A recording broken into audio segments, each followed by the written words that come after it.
আসসালামু আলাইকুম। পুরান ঢাকার ঐতিহ্যবাহী একটা খাবার নুইনা শাক দিয়ে গরু মাংস রান্না করা।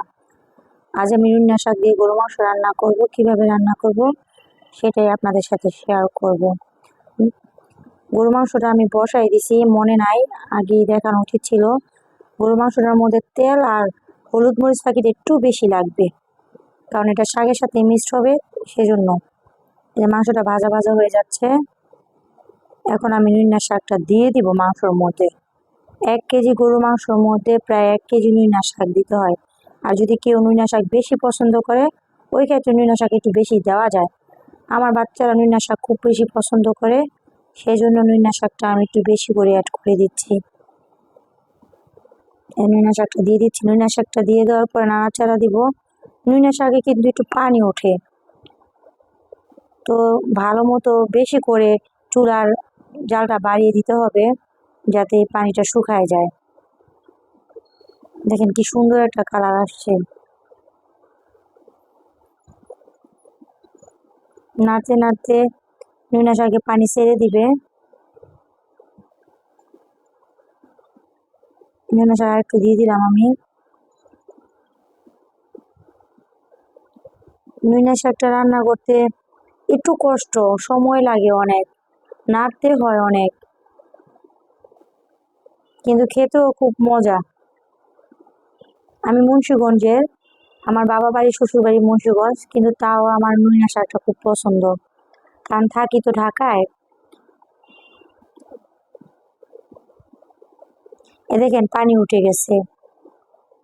নুইনা শাকটা কিছুক্ষণ নাড়াচাড়া করে এমন পানি উঠে যায়, চুলা জালটা বাড়ায় দিলে তারপরে কিন্তু ঠিকই এই পানিটা শুকায় যাবে। নুইনা শাক রান্নার চেয়ে নাড়াটাই বেশি কষ্ট। আমি যে নাড়তেছি আমার খুব হাত ব্যথা করতেছে। এই দেখেন পানি কিন্তু শুকাই যাচ্ছে, আস্তে আস্তে ভাজা ভাজা হয়ে যাচ্ছে। কখনো রান্নার ভিডিও দেইনি, এই প্রথম রান্নার ভিডিও করলাম, জানি না কেমন হয়েছে।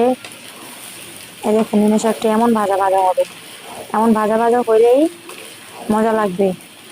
আমরা এভাবে খাই, জানি না আর কে কীভাবে খায়। আমি আমার শাশুড়ির কাছ থেকে রান্নাটা শিখছি।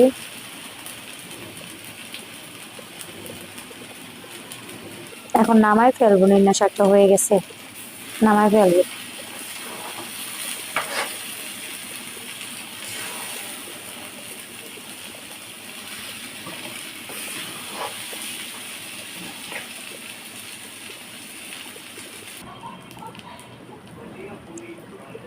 নামায় ফেলছি। এখন একটু প্লেটে বেড়ে দেখাবো আপনাদের কেমন হয়েছে। টেস্ট করে দেখি কেমন হয়েছে। বাচ্চাদের ডাকি, দেখা জিজ্ঞেস করি কেমন হয়েছে, খায়া বলো। আমার হাজব্যান্ড চলে আসছে খাওয়ার জন্য। আমার ছোট মেয়ে, সেও খুব পছন্দ করে নুইনা শাক। সবাই রেডি, খাবার কতক্ষণে হবে। নুইনা শাকটা খাওয়ার জন্য সবাই পাগল। আজকে শুক্রবার, নামাজ পড়ে আসছে, আচ্ছা কি হচ্ছে টেস্ট করার জন্য দিছি। দেখেন আমার মেয়ে কি খুশি, নাচতেছে নুইনা শাক দেখে।